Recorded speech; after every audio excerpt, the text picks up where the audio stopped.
Everybody, this is Amy Talbot from thelaundrypile.com.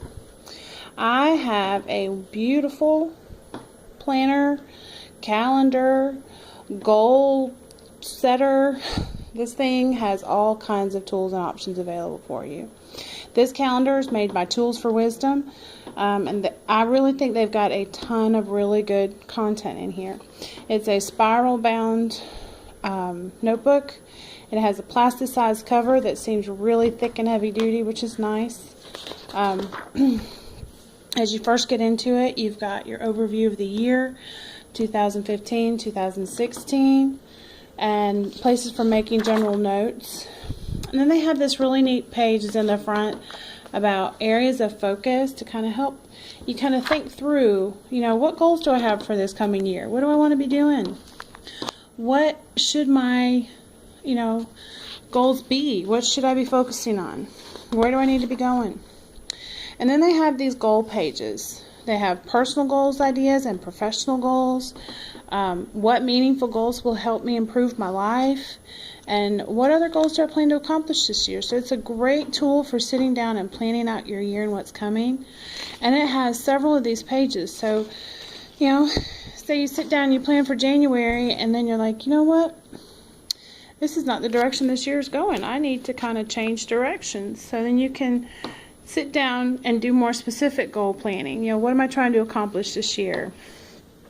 And then over here on this page, this is like you've got this one goal planning page where you're really trying to plan through and work through your goals. And then over here, it's just a blank spot where you can brainstorm and just get everything that's in your head out onto paper, which I think is a really important process sometimes, just to take the time and really plan through things and work out some of those details. I've already done some planning, and they've got several pages of these goal planning pages. So you've got lots of stuff to work through. If you've got a lot of, maybe you've got work goals, maybe you've got personal goals you're working on. What's the most important? What's the high value goals that you're trying to get to? They really help you focus your direction. And then at the beginning of each month, you have a space for your essential goals for the month. This is for the month of May. What is the biggest outcome I'm looking for? What's the purpose? Why am I doing this?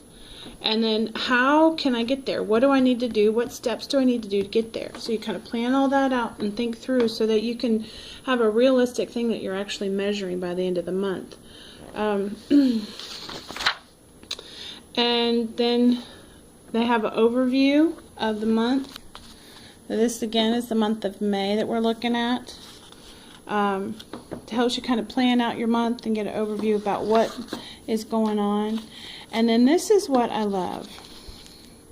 These two pages, as you open up the book, you've got two full pages, full-size pages, 8.5 by 11 size pages.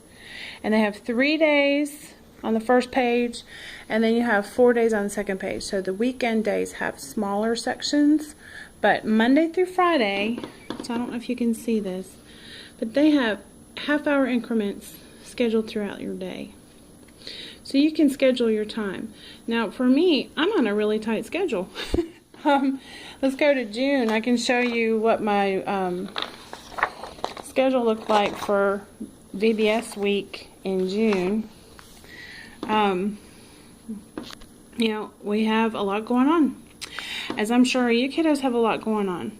So I was able to schedule our days and really kind of think through what pockets do I have where, what times do I have where, what have we got going on, what do I need to be focusing on.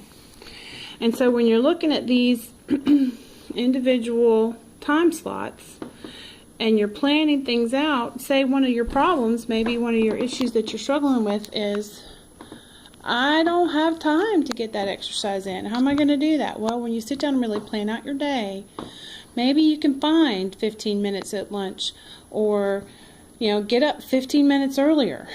And you can kind of really see your day in a little bit more detail than some of your other calendars that are out there. I like this feature. It's also, I think, a great tool for social media planning if you're a blogger. I don't always get it done the way I want to, but sometimes you want to be able to plan social media shares throughout your day. And I've been trying to think through, do I want to incorporate this calendar for my blog planning or not, because it seems to have a really good amount of tools for that. Also down here at the bottom, see if we can get a focus on that. It has these sections of my top priority goals for today, my secondary priority goals for today, and then other goals for today that I want to get done, with a section for notes at the bottom. And I think each day, it has that. When you really stop and think about it, we kind of, as moms, we have this kind of stuff going through our head. We kind of know what my top priority goals are for the day, but sometimes it really helps to really sit down and write it down. What have I got going on today? What really needs to be my focus? I have 100 things that I have to do, but what is the most important thing? What do I really need to be doing? And what's secondary? Because, things happen. And sometimes you're going to end up when, say you have 6 goals set up here, and your kids are in school. Say your kids you say you don't homeschool, but your kids are off in school, and you've got 3 things that are top priority things for work, and then 3 things more that are secondary, and your kids get sick. And then you have to go pick up the kids from school, and your whole work day's been shot. So maybe you can cut out some of these down here and focus on your top priority and working those in throughout the day, even though your kids are homesick. So it has all the way July. This calendar has May 2015 through